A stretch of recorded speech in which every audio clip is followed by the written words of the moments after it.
amigos y amigas de Fútbol Insólito, ¿cómo les va? Bienvenidos a un nuevo video insólito. Es verdad que en este canal nos hemos inclinado hacia la continuación de las series y la apertura de otras series, pero no hemos dejado de lado, sin embargo, la posibilidad de subir videos de historias insólitas como al principio del canal. Y esta será la última del año 2023. ¿Por qué? Bueno, es la última semana del año, ¿viste? ¿Qué sé yo? Pero guarda, porque vamos a hacer una historia insólita y estadística a la vez que no tiene antecedente en ningún lado. Yo no lo leí en ninguna revista de las de antes ni las de ahora, ni en libros de fútbol de antes ni de ahora, ni en diarios deportivos, ni en programas de televisión, y ni siquiera se lo he escuchado decir a algún periodista, ni los de antes ni los de ahora. Jamás vi esta estadística histórica e insólita a la vez. ¿Descubrimiento de fútbol insólito? Y sí, capaz, porque ustedes sabrán, y se los he hecho notar, que leo mucho sobre todo, y que en cuanto al fútbol argentino amo las estadísticas, aunque el fútbol argentino estos últimos 10 años sea un basural mediocre de dirigentes corruptos. Pero jamás he escuchado decir esto que contaré a continuación. Fíjate. Este es un momento bober del canal. Capaz que sea una serie el año que viene, no sé, capaz. Veremos la reacción en cuanto a esta historia de hoy de parte de ustedes. Pero nadie ha logrado sacar la estadística que vamos a contar en minutos y que repasa prácticamente la historia profesional de River y de Boca. ¿Y de qué se trata? Vamos a contar y caracterizar el eje central de todos los equipos riverplatenses y todos los equipos ceneices en la historia. Sí, en la historia profesional. O sea, cada club tuvo a lo largo de su historia profesional un jugador en una posición clave del equipo que fue no solo el capitán, sino el eje central del plantel, por donde todo pasaba por él. A veces fueron revelaciones, otras fueron liderazgo puro, otras veces fueron continuidad y trabajo, y otras veces también oportunismo y casualidad. Vamos a contar sobre qué jugador y sobre qué posición en la cancha pasó la historia ganadora de cada club grande de estos dos. Vamos a repasar prácticamente la historia profesional de los dos clubes más grandes del fútbol argentino, pasando por el eje central del equipo. Mirá.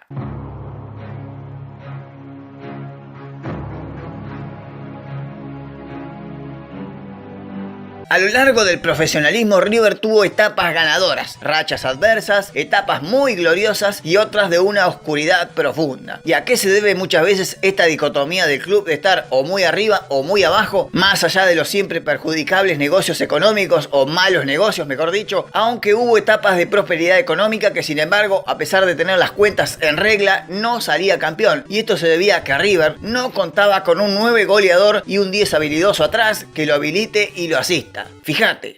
El profesionalismo en 1931 encontró a un River destacado, pero no mucho más. Fuerte de local, pero no muy agraciado de visitante. Un gentío importante en las tribunas, pero tampoco la gran cosa. Lo único destacado de River para más adelante fue la contratación de Carlos Peuchele, que jugaba de cualquier posición de los 5 delanteros, aunque solía jugar más de wing derecho en la cancha. Pero el nacimiento de esta estadística riverplatense nace en 1932, cuando al millonario llega Bernabé Ferreira, y ahí explota River. No solo sale campeón gracias a los 44 goles de Bernabé en el torneo, sino que además River explota en socios, popularidad y nace el mote de Millonarios. A lo largo de los años 30, River tendrá en Bernabé Ferreira el 9 goleador que todos querían imitar, y en el cual la base millonaria se basó en rodear a este cañonero. Pero te dije que Peuchele sería importante para la historia riverplatense más adelante, porque en 1932, junto a Félix Roldán y Renato Cesarini, fundan la escuela de River de inferiores, la primera escuela del fútbol argentino que luego todos copiarían. Acá nace el actual paladar negro de River, y en donde toda su historia grande, salvo la de Bernabé que venía de Tigre, River basó su enorme gloria gracias a las inferiores, porque en 1935 debutaban desde las inferiores Adolfo Pedernera y el Charro Moreno, que llegaban a primera, y al año siguiente River volvió a ser campeón, y en 1937 otra vez, gracias a estos pibes que se acoplaron al gran Bernabé goleador. El 9 era Ferreira y el 10 era Moreno en ese entonces. Pedernera todavía jugaba como win izquierdo. En 1939, luego de una huelga de los jugadores profesionales de River en solidaridad con una durísima sanción al Charro Moreno por parte del presidente Liberti, mandaron a la primera a varios de reserva y de la quinta y cuarta división. Y acá aparece un pibito que sería el máximo ídolo de la historia riverplatense, Ángel Labruna, que sería el número 10 del equipo por 20 largos años. Tras el prematuro retiro de Bernabé Ferreira por lesión expresión, entre el año 38 y 41, River tuvo dos buenos 9, pero no goleadores como necesitaba, Rongo y D'Alessandro. A Rongo se lo dieron a préstamo a Platense y a D'Alessandro se lo vendieron a Racing. Pero en 1941, mientras River venía entre los primeros del torneo, hubo una puja entre Peuchele y Cesarini, los técnicos, en cómo jugar arriba. En ese entonces todos jugaban al estilo W. Los insiders atrasados comenzaban el ataque hacia los wings abiertos y el 9 estaba en el área. Peuchele dijo que no, River tiene que jugar de otra manera, mejor al estilo M. Los wings más abiertos, los insides bien arriba y el 9 más atrás para abanderar los ataques. Y ese 9 tenía que ser sí o sí Pedernera. Cesarini no le convencía mucho, pero le hizo caso. Y River no paró de ganar hasta que fue campeón en 1941 y 1942 también, naciendo así la famosa máquina. Pero lo curioso en esta etapa es que el 9 era el asistidor y el 10 el goleador. Pedernera era el cerebro del equipo y La Bruna el cañonero y el goleador. En 1947 River vende a Pedernera a Atlanta y trae al 9 goleador heredero de Bernabé Ferreira, Alfredo Di Stéfano, que venía de préstamo de Huracán, que salió goleador en el torneo del 47 con 27 goles en 30 fechas. Y River campeón otra vez. La Bruna ahora era el 10 asistidor de Di Stéfano, pero claro, la huelga de profesionales y el recambio de jugadores hizo que River perdiera el 9 goleador de siempre. Di Stéfano se fue a Colombia a principios del 49 y en 1950 llega a River el uruguayo Walter Gómez a reemplazarlo, pero el charrúa era más habilidoso que goleador y otra vez se invirtió el doblete de arriba, Gómez asistiendo y La Bruna goleador otra vez. Esto duró hasta 1955, donde Gómez se fue y lo reemplazó el cabezón Sívori, otro habilidoso, pero La Bruna ya estaba viejo y los últimos títulos de esa gran época fueron los de 1956 y 1957. En el año 1958 River vendió a Sívori y La Bruna ya estaba casi retirado, jugaba menos de lo que se presentaba. Es la etapa adversa y oscura de River, donde no conseguiría un 9 goleador en años y un 10 que lo asista tampoco. Solo en los años 1962 a 1965 River tuvo a Artime y Hermindo Onega, el 9 y el 10 de la selección, pero no funcionaban juntos. River no sería campeón en todos esos años y acá empieza la máquina de comprar 9 en River, tratando de encontrar ese cañonero que tuvo siempre pero no lo encontraba. Artime lo era, pero no le tuvieron mucha paciencia, se ve, porque lo vendieron enseguida. En esa época aparece el otro Onega, Daniel, más goleador que Hermindo, pero cuando aparece uno, el otro lo venden.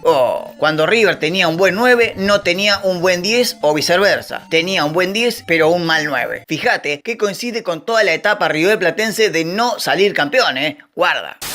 En el año 1972, finalmente River encuentra al 9 y al 10, pero la etapa oscura seguía, sin salir campeón. La maldición se corta en el año 75, luego de 18 años sin ser campeón, de la mano de los goles del 9, el Puma Morete, y del 10 clásico que sacó de inferiores, el Beto Alonso. En 1977, Leopoldo Jacinto Luque reemplaza a Morete de 9, y volvió Alonso luego de un paso fugaz por el fútbol francés, y River volvió a ser campeón. En 1977, dos veces en 1979, y una en 1980, ya con Ramón Díaz como el 9 central. Ramón sería desplazado hacia la derecha en el año 81 por el matador Kempes, que aunque muchos digan que era un número 10, Kempes siempre fue un 9 goleador. Y después del 81, River sonó porque se fue Díaz, se fue Kempes y se fue Alonso a Vélez. Entre el año 82 al 86, River estuvo a la deriva sin un 9 goleador como eje central del equipo. Y tampoco tenía 10, que volvería a encontrar con el regreso de Alonso en el 85. El uruguayo Francescoli logró suprimir esa necesidad del 9 goleador, pero fue muy fugaz, porque en el año 86 ya no estaría más. Y River siguió en las malas y en las malas, trajo un montón de jugadores que no rindieron y otros que solo lo hicieron a medias, como el Negro Palma, el Polilla da Silva, el Polillita da Silva también, Gorosito, Troglio y Juanjo Borrelli. En los años 90 River se volvería a encontrar con su viejo paladar negro, sacando jugadores de su base de inferiores para completar el faltante en los 11 titulares. Al regreso de Ramón Díaz como 9, eje central de River de todo el equipo, brotan de las inferiores el Burrito Ortega, Gallardo, Crespo, que lo reemplazaría como 9, volvería el Enzo Francescoli como 9, que luego pasó a jugar como 10 asistidor a los goles de Valdanito, luego a los goles de Julio Cruz, que venía de Banfield, y finalmente a los goles del chileno Salas, que venía de la U de Chile. River, como verás, siempre tuvo un 9 goleador como eje central del ataque, donde basaba toda su campaña gloriosa y de éxitos en general. A finales de los 90 y principios del 2000, River seguía con sus inferiores logrando éxitos, con el 10 como Aimar, y el 9 goleador traído de Colombia como Juan Pablo Ángel. Luego volvió Ortega como 10 y aparece Cardetti como reemplazante, pero no funcó. River siempre será grande cuando saque de inferiores su base central del ataque, y así llegan a primera Cabenagui como 9 y D'Alessandro como 10. Años de varios títulos riverplatenses a nivel local, pero cuando River se aleja más de las inferiores, peor le va, y aunque haya sido campeón en el año 2008, no era el mismo River, y eso le pasó factura en el año 2011 con el descenso, época donde parecían haberse olvidado de toda la historia de River. 9 extraídos de los pelos, jugadores de medio pelo, ninguno de la estirpe millonaria que necesitaba un verdadero cañonero, y cuando volvió Ramón Díaz al club, volvieron las inferiores, y un 9 goleador y un 10 asistidor, team que agarró Gallardo y terminó de moldear a lo que vimos hasta hace unos años atrás. ¿Te das cuenta? River basó su mejor época en tener siempre un 9 goleador, un quemarredes, un cañonero. Desde Bernabé Ferreira hasta la actualidad, cuando River tiene un 9 que la mete siempre, River andará bien. Si tiene un 9 mediocre, andará más o menos. Y si tiene un 9 malo, bueno, ya vimos qué pasó y qué puede pasar. El número 10 también es importante en el millonario porque es el apoyo, el asistidor y el desequilibrante para que el goleador haga el gol. De Bernabé Ferreira a Pedernera, de Walter Gómez a Sívori, de Morete a Luque, de Francescoli a Ramón Díaz, de Crespo a Ángel, de Cabenagui a Alario y de Prato a Julián Álvarez. River, si tiene un 9 goleador, River será campeón.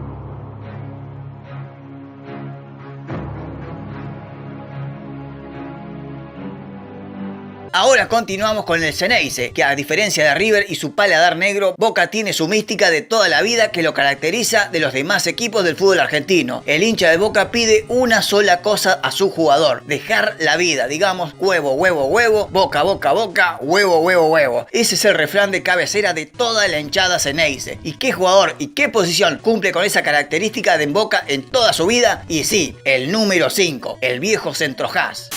Entre finales del amateurismo y principios del profesionalismo, Boca tuvo en el paraguayo Fleita Solich al 5 central, pero que no era el eje del equipo. No tenía el liderazgo que Boca pedía en esa posición, ese del huevo, huevo, huevo. Eso era más que nada a los backs del fondo. Pero hubo un jugador que marcó una etapa en Boca y que fue el comienzo de esta generación de números 5 históricos y leyendas en el Xeneize, y fue el gran Ernesto Lazzati. Llegado de Bahía Blanca en 1933, entró en las incipientes inferiores de Boca en ese año, y en el año 34, o sea, el otro año, ya estaba jugando en primera y de titular. A lo largo de 14 temporadas, Lazzati fue el eje central de Boca por donde pasaba todo el equipo. Campeón en el 34, en el 35, en el 40, en el 43 y en el 44. El capitán fue Lazzati y el eje de Boca era el 5, Lazzati. No hubo otro. Y mirá que tuvo de compañeros a Barallo, a Cherro, a Benítez Cáceres, a Zarlanga, a Boyé, Severino Varela, Pesia y muchos otros jugadores más. El eje de Boca era el número 5, siempre, Lazzati. La cagada para el Xeneize fue que en el año 1947 el gran Ernesto Lazzati fue echado de Boca. Una barbaridad de los dirigentes de la época, echando al eje central del equipo por falta de rendimiento, siendo que el tipo ya superaba los 33 años. Podés tenerle más paciencia y más complacencia, pero jamás echar a un tipo tan importante como el eje del equipo, y Boca lo terminó padeciendo. Porque a partir del año 47 hasta el año 53, durante esos 7 años, Boca bailó con distintos números 5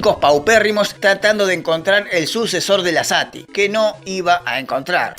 En ese periodo de 1947 a 1953, donde Boca no fue campeón en ningún año y encima en 1949 peleó el descenso hasta la última fecha, Boca usó de 5 para reemplazar a Lazzati, poniendo en esa posición a Pesia, que no era 5, a Bendazzi, a Bratina, a Magnelli, a Bulota, a Celaya, a Greco, a Grima, a Domínguez y a Acosta. Sí, 10 jugadores que jugaron en la posición de Lazzati y a ninguno le fue bien. Un desastre, un desatino de la dirigencia boquense. El karma, Boquita, el karma de haber sido descortés con el gran Lazzati. Pero en el año 1953, Boca se iluminó y trajo de Banfield al finalmente sucesor de Ernesto Lazzati. Y era el enorme crack del sur, Eliseo Mourinho, subcampeón con Banfield en 1951. Y a partir del torneo de 1953, Boca afianzó el equipo y sobre todo el eje central del medio, conformado por Lombardo, Mourinho y Pesia. Obviamente Mourinho, con lo crack que era, fue titular de inmediato y logró satisfacer la necesidad del 5 como eje central del team boquense, luego de 10 fracasos mayúsculos de la comisión directiva y de sus entrenadores. Y sí, con Mourinho como 5, Boca fue campeón en 1954 luego de 10 años. ¿Te das cuenta de lo importante del 5 en Boca? Es clave, es clave. Mourinho fue el 5 titular de Boca por 4 años, cuando en 1956 debuta de las divisiones inferiores en Neises, un flaquito alto, pero con mucho carácter, y que al tiempo lo catapultaría como el ídolo Ceneice de la época, el Rata. Sí, Antonio Ratín debutaba en 1956 y al comienzo acompañó a Mourinho en la saga del medio, pero ya en 1957, al otro año del debut, lo reemplazaría. Y Boca otra vez fue descortés con el 5 histórico, porque a Mourinho lo echó Armando en 1960 y encontró la muerte inesperadamente en un accidente de avión en Chile al año siguiente. Ratín se adueñó de la 5 de Boca y no la alargaría más en más de 15 años. Sí, 15 años como el 5 de Boca. Indiscutible el Rata, líder, capitán, caudillo, eje central del equipo, la voz cantora de los reclamos, el tipo que te tiraba para adelante, el que te salvaba a los defensores, campeón del torneo del 62, del 64, del 65 y los torneos nacionales del 69 y del 70. Ese fue el Rata Ratín en 15 años jugando de titular en Boca con la número 5, hasta 1970 que se retiró. El tema es quién reemplazaba a Ratín. Si con Lazzati Boca tuvo 7 años buscando un número 5, con Ratín estaría más o menos lo mismo. Pero no, Boca ya había encontrado desde sus divisiones inferiores también otro número 5 que lo sucedería al Rata y que ya había debutado en el año 67. Y ese era el Chapa Suñé. Sí, Rubén el Chapa Suñé fue el 5 sucesor natural de Ratín. Jugaban juntos hasta el retiro del gran capitán. Fue campeón con Boca en los nacionales del 69 y del 70. Pero a Boca no lo convencía mucho. Una demencia de los dirigentes de la época. Boca decidió por recomendación del director técnico Rogelio Domínguez vendérselo al Huracán de Menotti en el año 73. Y vos fijate que Boca entre el año 71 y 75 no fue campeón de nada porque no tenía un 5 como eje central. Tenía 5 flojos, quizás algunos buenos técnicamente, pero no es el huevo que necesitaba Boca. El 5 capitán, caudillo y líder que pedía la hinchada. Pasaron Pachamé, Troviani, Nicolau y Abel Alves, pero ninguno pudo suplantar al Chapa Suñé. ¿Y a quién trajo el Toto Lorenzo en el año 76 de unión con él? Sí, al Chapa Suñé otra vez. Te dije, era el 5 sucesor natural de Ratín, pero Boca lo rechazó en su época y luego lo tuvo que ir a buscar otra vez, arrepentido. Y Suñé fue el eje central del team boquense del Toto Lorenzo, multicampeón de todo. 2 veces campeón en la Argentina en el 76, 2 Libertadores, una Interamericana y una Copa del Mundo. Boca otra vez en la cúspide argentina con un 5 como eje central, pero en 1980 volvió Ratín a Boca, pero como DT, y echó a Suñé que se fue a jugar y retirar a San Lorenzo. ¿Y quién suplantaba al 5 ausente? El Chino Benítez lo fue por momentos en el equipo de Maradona en el 81, pero el 5 de la década del 80 en Boca fue uno de los que cumplió con esa característica que pide la hinchada. Boca, boca, boca, huevo, huevo, huevo. ¿Quién? Sí, Roberto Pasucci, el 5 de Boca de la década del 80, pero luego se fue retirando para darle paso a un señor número 5 del fútbol argentino, Marangoni, proveniente de Independiente, pero Marangoni no era lo que Boca pedía. Boca necesitaba un 5 caudillo, no uno técnico que juegue bien, sino uno que te caga patadas, si es necesario. Uno con los huevos suficientes para ir al frente como lo habían hecho Lazzati, Mourinho, Ratín y Suñé. Y a finales de los 80 llega a Boca proveniente de San Lorenzo, uno que sería un emblema como número 5 de Boca, aunque a veces jugaba de 8 por la derecha. Ese fue el famoso Yunta, huevo, huevo, huevo. Sí, Blas Armando Yunta, el 8 que jugaba de 5 y te hacía full con la cara. Con Blas, Boca encontraba el 5 eje central otra vez, teniendo a compañeros como Batistuta, La Torre, Navarro Montoya, McAllister, Márcico, Tapia o Simón. Yunta era el eje del equipo. De hecho, Boca fue campeón de la Supercopa en el año 89, ganándole en la final contra Independiente con un penal definido por él. Yunta era el ídolo de la gente de Boca porque cumplía con esa premisa del huevo, de dejar todo en la cancha, dejar la vida, el corazón, trabar con la cabeza como ha hecho Rabina. En Boca se deja la vida, no importa si jugás bien o no, mientras deje la vida en la cancha y por la camiseta, en Boca te van a idolatrar. Pero Yunta con el correr de los 90 comenzó a tener 5 que le sacaron el puesto de a poco. El primero fue Mancuso y luego fue Fabián Carrizo, otro 5 de Boca eje del equipo que te cagaba patadas como nunca. Pero luego Boca con la llegada de Macri a la presidencia quiso suplantar a Carrizo con diferentes número 5 que no sirvieron para nada, como Caña que era número 8, Traverso, Dolber y Sergio Castillo, hasta que Bianchi en el año 98 decide poner de titular uno que estaba pidiendo pista desde el torneo pasado y que el Bambino Veira no lo estaba poniendo, el colombiano Chicho Serna. Y acá Boca volvió a tener otro número 5 como eje central del equipo, teniendo a tipos como Riquelme, Palermo, Guillermo Barros Esqueloto, Córdoba, Basualdo, que era veterano. Sin embargo, sin Serna, Boca perdía el equilibrio. El Chicho Serna fue titular de Boca desde el año 98 al 2002 que se fue, ganando todo con Bianchi. Y a la venta del 5 titular llega otro 5 emblema para Boca y eje central también de los equipos campeones que vendrían, digamos, el otro Boca campeón de Bianchi del año 2003, y ese era Alfredo Cassini. Pero Cassini alternaba titularidad con un pibe de inferiores que pedía pista